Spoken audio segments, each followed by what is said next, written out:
आज भी मेरी आंखें नम हो जाती हैं जब मुझे वो रात याद आती है। मुझे याद आता है अपनी माँ के साथ किया हुआ मेरा पूरा व्यवहार।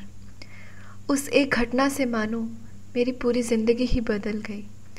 उस दिन मुझे एहसास हुआ कि माँ की अहमियत क्या होती है। ये उस समय की बात है जब मैं 15 साल की थी।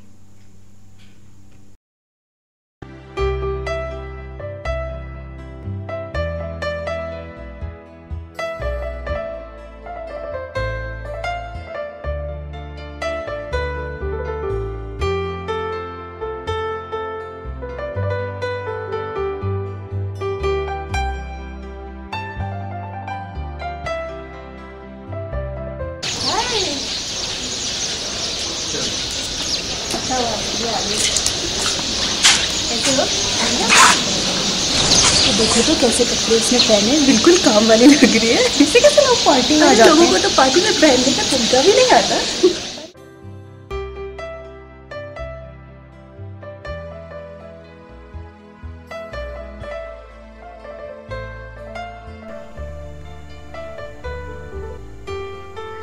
शुरू से ही मैंने देखा कि मेरे मम्मी पापा अलग अलग कमरे में रहते थे।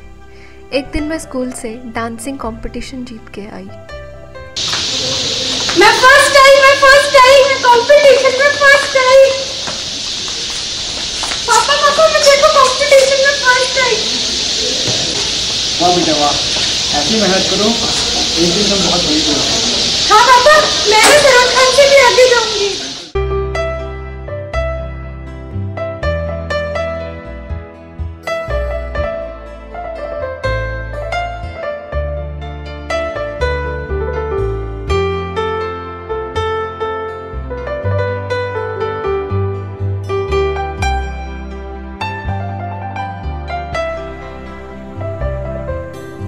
कंपटीशन जीतने की खुशी में मैंने अपनी फ्रेंड्स को खाने पर बुलाया।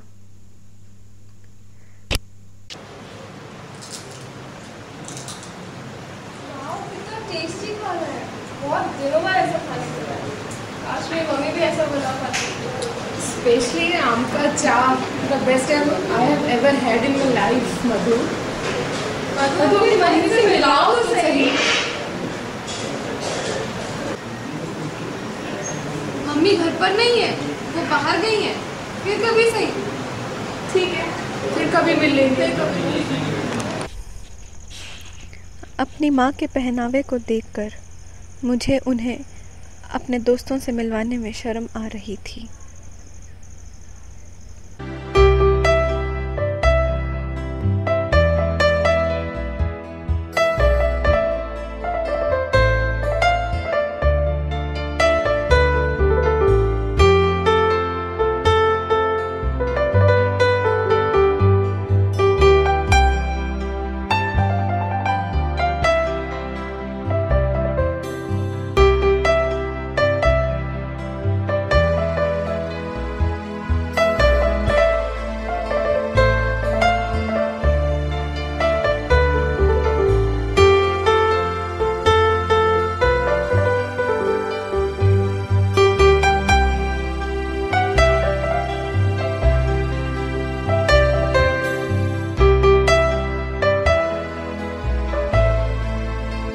फिर वो दिन आया जिसने मेरी ज़िंदगी को एक नया मोड़ दिया।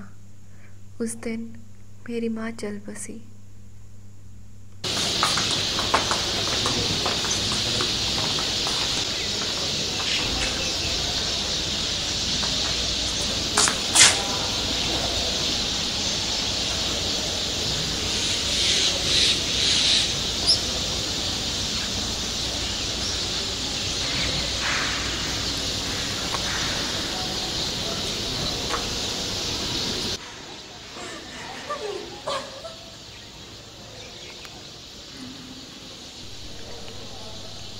मुझे ये समझ नहीं आ रहा था कि मैं क्यों रो रही थी।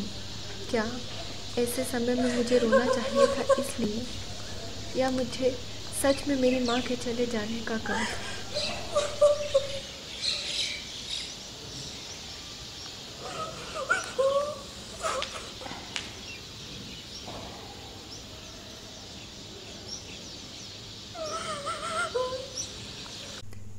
कुछ दिनों के बाद मेरी ज़िंदगी की वो रात आई जिसने मुझे अपनी ही नज़रों में गिरा दिया।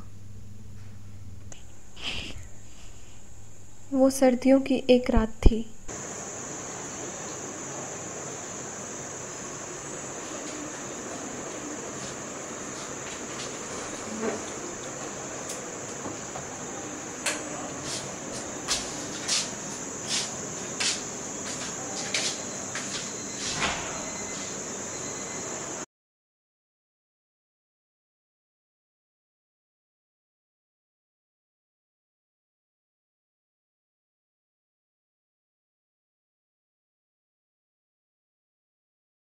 जब मुझे ठंड की वजह से नींद नहीं आ रही थी, मुझे मेरी माँ की याद आई कि कैसे वो रात को मुझे चादर उड़ा देती थी।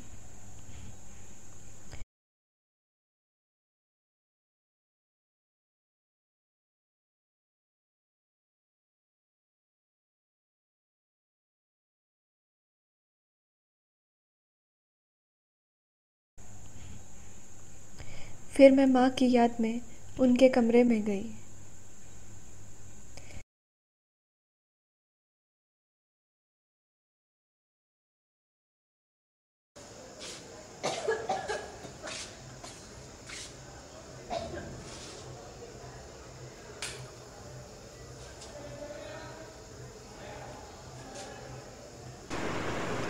जैसे ही मैं उनके कमरे में आई, मैंने देखा कि उनकी शादी में आए हुए पुराने पर्दे अभी तक लगे हैं। वहाँ से चमेली के तेल की खुशबू आ रही थी। शायद उनके रहन सहन को देखकर पापा अलग कमरे में रहने लगे थे। फिर मैंने कुछ ढूंढते हुए दराज खोली और मुझे उनकी एक पुरानी डायरी मिली।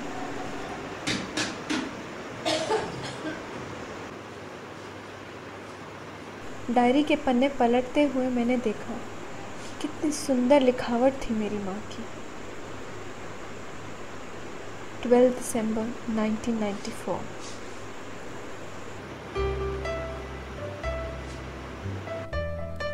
कल मेरी शादी है, बहुत खुशी का दिन है, लेकिन मुझे अच्छा नहीं लग रहा है। मुझे मालूम है कि मेरे पति इस शादी से खुश नहीं हैं। वो सिर्फ शादी अपने पिताजी के कहने पर कर रहे हैं, क्योंकि मैं उन्हें मंदिर में पढ़ी मिली थी। मुझे उन्होंने पाल पोस कर बड़ा किया, पढ़ाया लिखाया, और अब उन्होंने अपने बेटे को मुझसे शादी करने के लिए मजबूर किया है। मेरी समझ में नहीं आ रहा है कि मैं क्या करूं। बावजूद कि मुझ पर इतने एहसान हैं कि मैं मना भी नहीं कर सकती। अब तो बस मैंने सब ऊपर वाले के हाथ में छोड़ दिया है।